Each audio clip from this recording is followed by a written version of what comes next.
Following the president's State of the Union address and impeachment acquittal along party lines, some say the nation is more divided than ever. News 3's Alex Bozargian spoke to a political expert and community members about the current political climate. She is joining us now with his analysis. Well, these two moments from the president's State of the Union address had social media buzzing, and the impeachment trial only magnified public concern about whether Democrats and Republicans will ever find common ground. As President Trump gave his State of the Union address, it was clear Democrats didn't share the same enthusiasm as their Republican counterparts. It should be about the country. It shouldn't be about Democrat or Republican. Kim Barnes is worried about American democracy. Her feelings about the president's acquittal are strong.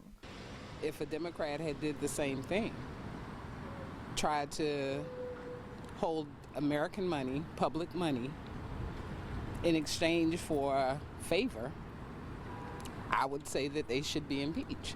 The current political climate seems to have put people at odds, but political science professor Bruce Mallard thinks it's more about perception. It seems like the more rigid, the more eager they are to talk about their position, and the more we assume that they're in great numbers and the majority of voters and that kind of thing.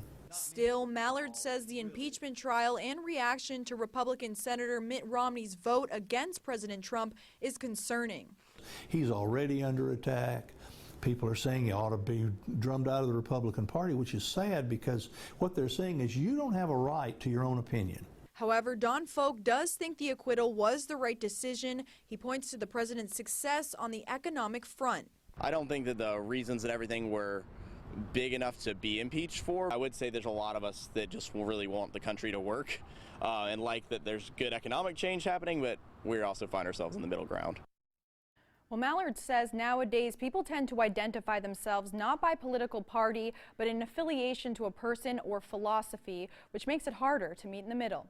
Alex Bozargian, WSAV News 3.